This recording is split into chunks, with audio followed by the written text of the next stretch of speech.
Hey guys, and good morning. And yes, it is morning for those of you who are somewhere other than the Eastern time zone in the US. It's either going to be close to dinner time for you, or it's going to be that you are still in bed.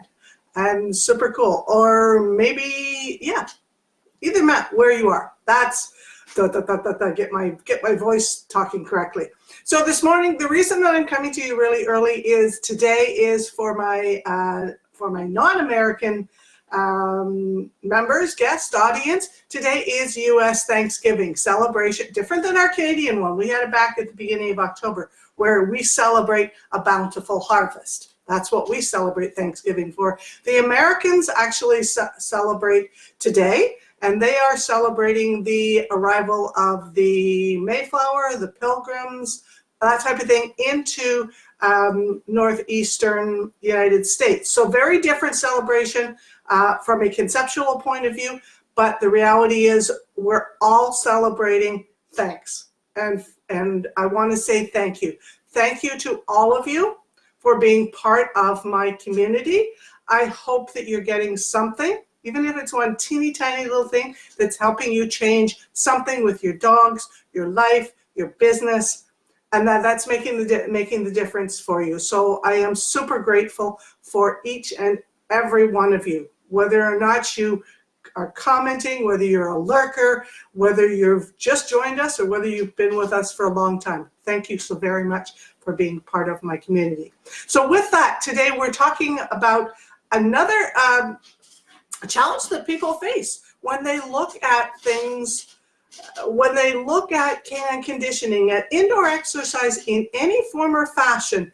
They immediately go, my dog's not an athlete. It doesn't apply to me, or I won't be able to find what works for me. And as you know, a lot of what I'm talking about is what I consider to be myths. They're simply not true. So a fit body and a fit mind is not the exclusive domain of dogs whose owners have specifically chosen them or a particular dog sport to participate in. It just isn't. It's like saying that 24-Hour Fitness, Orange Theory, Movati, what's the other one? Planet Fitness, Good Life Fitness, that those are the exclusive domain of people who run marathons or of people who participate in organized sports. They're not. They're for everybody. And that's what indoor exercise and canine conditioning, Fit Paws, Total Fit, whatever moniker you want to put onto that, that's what those are for. They're for everybody. So here's what the challenge is in this particular domain in canine conditioning, is that the people who are prominent, the people who embraced it right from the get-go, happen to be the people in the agility world. And so the focus of a lot of those, and I say a lot because there aren't really a lot of them, but the focus of the few who are more visible is agility. So they are actually structuring their programs specifically for agility, which makes it feel like you're an outsider when you're not doing agility. And that's so unfortunate, because don't feel like an outsider, because really and truly, you guys with your pet dogs, you guys with your dogs that are weekend warriors, you guys with your dogs that do any of them bazillion other things, including just being active hikers, this is what it's for. It's for you guys. Now here's what I want to give you some perspective on a group of dogs, of owners who this is so perfect for, and that's the dog walkers. I'm right in the process right now of getting ready to make another move. Not sure where it's going to be. I've been investigating Buenos Aires, Argentina, Colombia, Medellin, Colombia, Spain, somewhere that speaks Spanish. So if you guys are following my emails, you'll know that I'm working on trying to become, I am going to become fluent, both written, spoken, and reading in Spanish. That's my goal of the next 90 days. And in Buenos Aires, Argentina, there is a booming, it's been for the last couple of years, a booming industry of dog walkers. Because there's 43 plus million people in Buenos Aires. It's like the big cities in the United States, and like London in the UK. Like Tokyo, some of the Southeast Asian countries. There's so many people in burgeoning high rises in the downtown core with a bigger income, and people have dogs. And so in the dog walking industry in Buenos Aires, there are people that are walking 12 to 20 dogs at one time. It's crazy. Like, it's crazy. And they tend to be all the same size, because that helps with the walking thing. But can you just imagine 12 to 20 dogs, and these people are walking between 3 and 5 hours a day. It's a routine. They pick up and they pick up, drop up. And even in Buenos Aires, there is actually a law that says that 8 is the maximum dogs that any dog walker can walk, but everybody ignores it because they're trying to make money. But it's because the owners understand that the dogs, number one, they need exercise, and that they need some sunshine. And what they don't have yet is the understanding that the dog actually has a mental stimulation piece that they need as well. Because the reality is, when you're walking 12 to 20 dogs, even if you're walking 8 at one time, the dogs are not getting a lot of mental stimulation. Yeah, they're getting sights and sounds, but they're walking the same path over and over and over and over again. They're on it's like an octopus tentacle. It's a thing in the middle, and sadly, when you watch some of them on video, you'll see they're still using aversive techniques that you see. You got to be watching, but you see they're popping them. They're popping them in the middle to keep them in line, because you can't walk that many dogs and be doing really honest to God, really nice dog training. You just can't. But the people get that the dogs need that exercise. And yeah, they could run them up and down the stairs.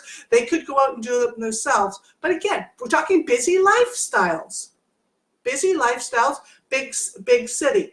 So they understand that. Now, what I want you to think is, you guys know a little bit about canine conditioning, about fit paws and stuff. Imagine how you could transform the life of just one of those dogs by adding a component, even as simple as a 14-inch balance disc or a BOSU or a fit plank work or peanut work, into that dog walking experience. It's great. So it's not like, there's 62 plus million dogs just in the United States alone. Over half the families in the United States own at least one dog. That's a lot of dogs, and I can tell you that the number of canine athletes in there is minuscule. But they've had these indoor exercises, canine conditioning.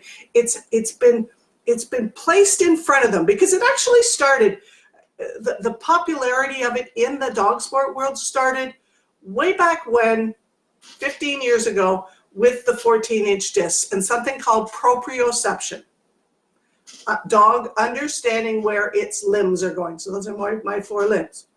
So, and then it just kind of evolved from there, and then it went into a very, very, I think it would be called a kind of a negative phase, yet a good phase in its evolution, of a lot of hype and flash, which pushed it out into an area which created some problems. Honestly, created some areas of lack of safety. But that's what I want you to think about. It is for everybody. If you're sitting there and if you're someone in my community and you're saying, number one, I'm not a professional, I'm not a doctor, lawyer, accountant, Indian chief, I don't run my own business, my dog does not compete in a dog sport, and you're saying, well, this canine conditioning thing isn't for me. Well, it is. It is. It really is for you. Now, here's the other thing I want you to think about is that canine conditioning, as I present it, as I see it, as I live it, is what I call an art. And you heard me refer to it a little bit yesterday or the day before.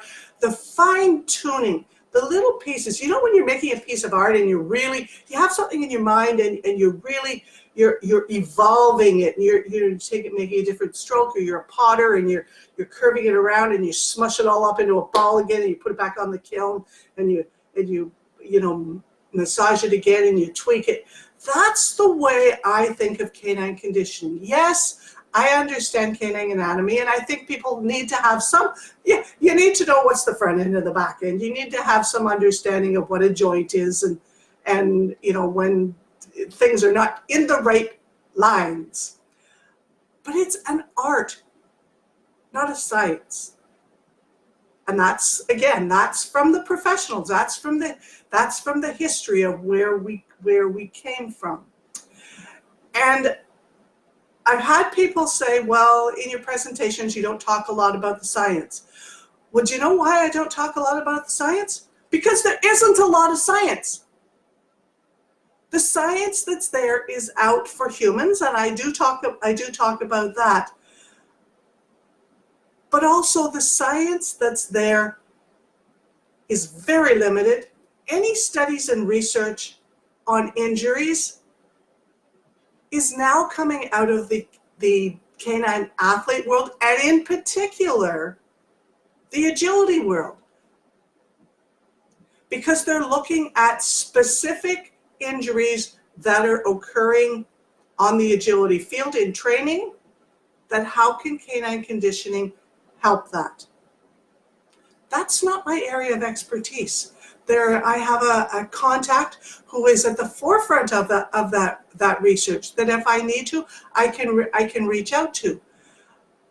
But looking for the science when the science truly doesn't exist or truly isn't relevant is an objection.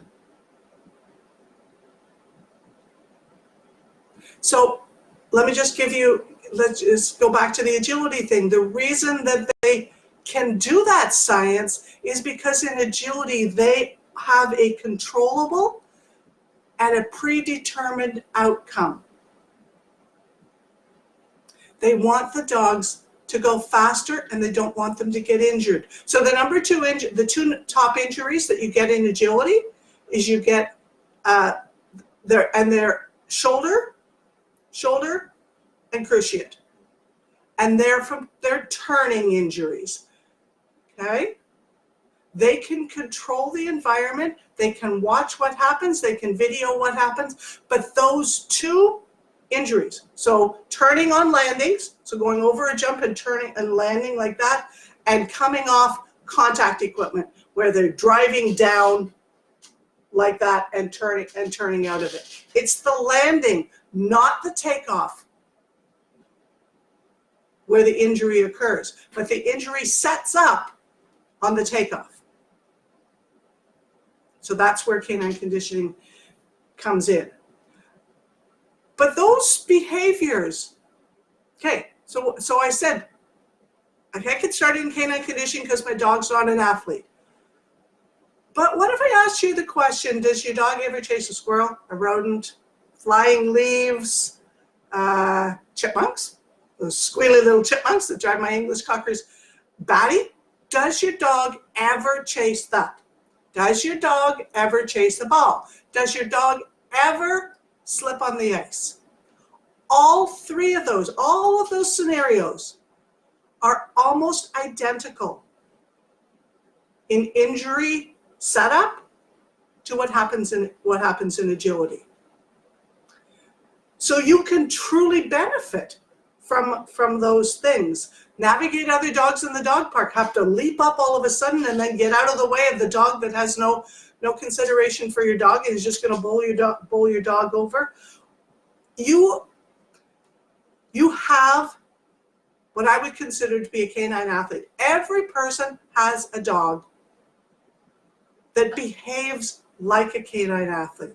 You just don't have that title. You just don't have the the bag that has all the specific stuff or the commitment to a particular dog sport. But your dog can benefit, will benefit, and is the ideal candidate to benefit from everything and anything that you do safely and respectfully in canine conditioning.